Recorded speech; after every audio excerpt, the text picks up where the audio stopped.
Hello അസ്സാം വലൈക്കും. അപ്പോൾ ഇന്നത്തെ റെസിപ്പി ഒരു അടിപൊളി സ്നാക്കിൻ്റെ റെസിപ്പിയാണ് കേട്ടോ. അപ്പോൾ ഇതുണ്ടാക്കുന്നത് പഴുത്ത നേന്ത്രപ്പഴം വെച്ചിട്ടാണ്. അപ്പോൾ വീട്ടിൽ കുറച്ച് കറുത്ത തൊലിയൊക്കെ കറുത്തിട്ടുള്ള നേന്ത്രപ്പഴം ഉണ്ടായിരുന്നു. അപ്പോൾ അത് വെച്ചിട്ട് നമുക്ക് ഒരു അടിപൊളി സ്നാക്ക് ഉണ്ടാക്കിയെടുക്കാം. അപ്പോൾ ഒരു 5-6 പഴം കേട്ടോ.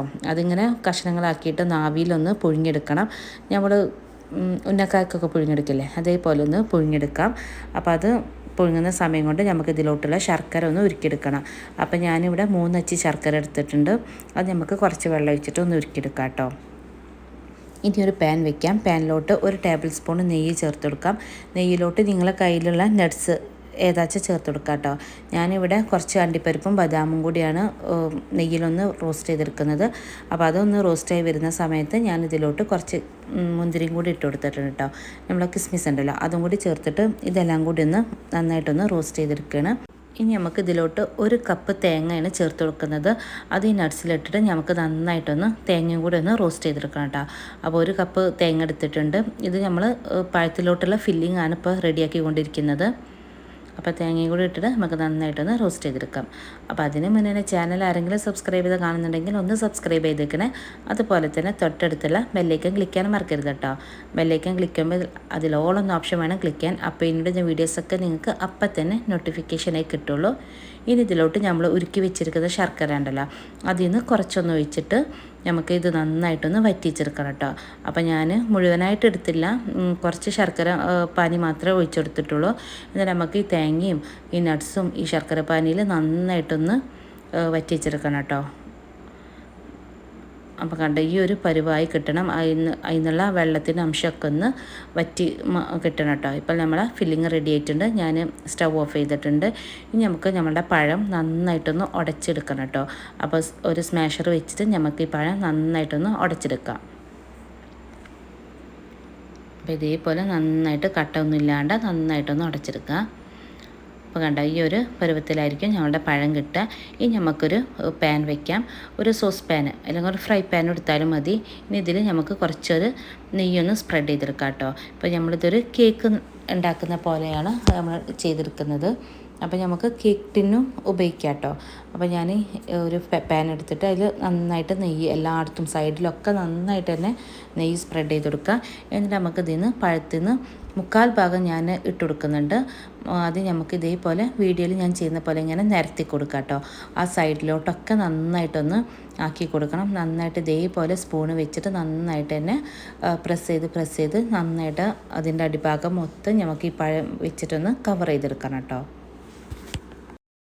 ഇത് നമുക്ക് വൈകുന്നേരമൊക്കെ ചായയുടെ കൂടെ കഴിക്കാനൊക്കെ അടിപൊളി സ്നാക്കാണ്. അതുപോലെ തന്നെ കുട്ടികളൊക്കെ സ്കൂളിൽ നിന്നൊക്കെ വിട്ട് വരുമ്പോൾ കൊടുക്കാനൊക്കെ പറ്റുന്ന നല്ലൊരു സ്നാക്കാണ്. പിന്നെ നമ്മുടെ വീട്ടിൽ കുറച്ച് നേന്ത്രപ്പഴമൊക്കെ ഇങ്ങനെ പഴുത്ത് കറുത്തിരിക്കുന്നൊക്കെ ഉണ്ടാവില്ല, അതൊക്കെ വെച്ചിട്ട് ഉണ്ടാക്കാൻ പറ്റുന്ന ഒരു അടിപൊളി നല്ല ടേസ്റ്റി ആയിട്ടുള്ളൊരു സ്നാക്കാണ്. അപ്പോൾ ഇതേപോലെ സൈഡിലൊക്കെ നന്നായിട്ട് തന്നെ ഇങ്ങനെ പഴം സ്പൂണ് വെച്ചിട്ട് നന്നായിട്ട് ഇങ്ങനെ പ്രസ് ചെയ്ത് ഇങ്ങനെ അമർത്തി കൊടുക്കണം കേട്ടോ. നന്നായിട്ട് തന്നെ ലെയർ ചെയ്ത് കൊടുക്കുക.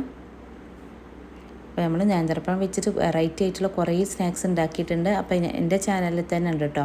ഞാൻ നേന്ത്രപ്പഴം വെച്ചിട്ടുണ്ടാക്കിയ റെസിപ്പീസൊക്കെ, അപ്പോൾ അതൊക്കെ കണ്ട് നോക്കിയിട്ട് സപ്പോർട്ട് ചെയ്യണം കേട്ടോ. അപ്പോൾ ഞാൻ ഇതേപോലെ നേന്ത്രപ്പഴം നന്നായിട്ട് തന്നെ പാനിൽ നന്നായിട്ട് തന്നെ അമർത്തി ലെയർ ചെയ്ത് കൊടുത്തിട്ടുണ്ട്.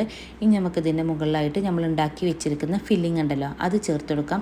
അതിൽ നിന്ന് 1 സ്പൂൺ ഈ ഫില്ലിങ്ങിൽ നിന്ന് 1 സ്പൂൺ ഞാനവിടെ മാറ്റി വയ്ക്കുന്നുണ്ട് കേട്ടോ.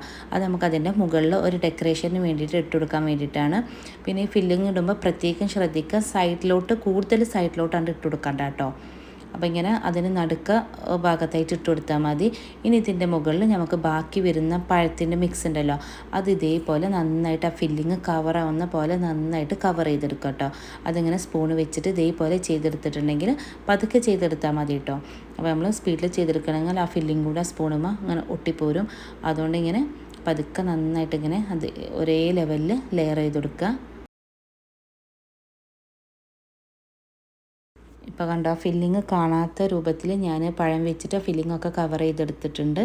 ഇനി നമുക്ക് ഇത് അടച്ച് വെച്ചിട്ട് ഒരു 15 to 20 മിനിറ്റ് ലോ ഫ്ലെയിമിലൊന്ന് കുക്ക് ചെയ്തെടുത്തിട്ടുണ്ടെങ്കിൽ നമ്മളെ പഴത്തിൻ്റെ അടിപൊളി കേക്ക് ഇവിടെ റെഡി ആയിട്ടുണ്ട്. പിന്നെ നമ്മൾ നേരത്തെ മാറ്റി വെച്ചിരിക്കുന്ന 1 സ്പൂണ് ഫില്ലിംഗ് ഉണ്ടല്ലോ അത് ഇതിൻ്റെ മുകളിലായിട്ട് നമുക്ക് ഇങ്ങനെ സ്പ്രെഡ് ചെയ്ത് കൊടുക്കാം. ഇത് ജസ്റ്റ് ഒരു ഡെക്കറേഷന് വേണ്ടിയിട്ടാണ്, വേണമെങ്കിൽ ചെയ്താൽ മതി. ഇങ്ങനെ കൈ വെച്ച് ജസ്റ്റ് ചെറുതായിട്ടൊന്ന് അമർത്തി കൊടുക്കണം കേട്ടോ. എന്നിട്ട് നമുക്കിത് സ്റ്റവ് ടോപ്പിൽ വെച്ചിട്ട് ഒരു 15 to 20 മിനിറ്റ് ഒന്ന് ലോ ഫ്ലെയിമിലൊന്ന് കുക്ക് ചെയ്തെടുക്കണം. ഇപ്പം നിങ്ങൾക്ക് ഇതിൻ്റെ അടിയിൽ ഒരു പഴയ പാനോ തട്ടോ വേണമെങ്കിൽ വെക്കാം കേട്ടോ. അപ്പം ഞാനൊന്നും വെച്ചിട്ടില്ല, ഞാൻ ലോ ഫ്ലെയിമിലാക്കിയിട്ടാണ് വെച്ചിട്ടുള്ളത്. ഇനി ഒരു 15 to 20 മിനിറ്റ് ഞാനിങ്ങനെ ലോ ഫ്ലെയിമിൽ വെച്ച് കുക്ക് ചെയ്തിട്ടുണ്ട്. ഇത് കുക്കാവാനൊന്നുമില്ല, ജസ്റ്റ് ഒന്ന് ബേക്ക് ചെയ്ത് വരാനേ ഉള്ളൂ. ഇനി നമുക്ക് ഒരു 15-20 മിനിറ്റ് കഴിഞ്ഞതിന് ശേഷം നമുക്കിതൊന്ന് തുറന്ന് നോക്കാം. എന്നിട്ട് ഇതിന് സൈഡൊക്കെ ഒരു സ്പാച്ചിൽ വെച്ചിട്ട് നമുക്ക് ഇതേപോലെ ഒന്ന് വിട്ട് കൊടുക്കാം കേട്ടോ. ഇനി ഒരു പാനിലോട്ട് ഫ്ലിപ്പ് ചെയ്തിട്ട് അതിൻ്റെ അടിഭാഗം ഒന്ന് മൂപ്പിച്ചെടുത്തിട്ടുണ്ടെങ്കിൽ നമ്മൾ അടിപൊളി കേക്ക് ഇവിടെ റെഡി ആയിട്ടുണ്ട്. നല്ല ടേസ്റ്റ് ആയിട്ടുള്ള നല്ല അടിപൊളി സ്നാക്കാണ് ഇത്. ശരിക്കും നമ്മൾ ഉന്നക്കായൊക്കെ കഴിക്കുന്ന ആ ഒരു ടേസ്റ്റാണ് നമുക്ക് കിട്ടുക. അപ്പോൾ എല്ലാവരും ട്രൈ ചെയ്ത് നോക്കിയിട്ട് ഫീഡ്ബാക്ക് കമൻറ്റ് ബോക്സിലൂടെ എഴുതി അറിയിക്കുക. ഇത് നമുക്ക് കേക്കൊക്കെ കട്ട് ചെയ്യുന്ന പോലെ അങ്ങനെ കട്ട് ചെയ്തിട്ടും കഴിക്കാം, അല്ലെങ്കിൽ നമുക്ക് സ്പൂണ് വെച്ച് കോരി കഴിക്കുകയും ചെയ്യാം കേട്ടോ. കേക്ക് ഒരു അത്യാവശ്യം കട്ടുണ്ടാവുമല്ലോ, ഇത് അങ്ങനെയല്ല, ഇത് കേക്കിനെക്കാട്ടി നല്ല സോഫ്റ്റ് ആയിരിക്കും. അപ്പോൾ നമുക്ക് കട്ട് ചെയ്യുമ്പോൾ നമുക്ക് കയ്യിലിങ്ങനെ പിടിക്കാൻ പറ്റണം എന്നില്ല. അതുകൊണ്ടാണ് ഞാൻ പറഞ്ഞത് നമുക്ക് സ്പൂണ് വെച്ചിട്ടും കോരി കഴിക്കാം എന്നുള്ളത് കേട്ടോ.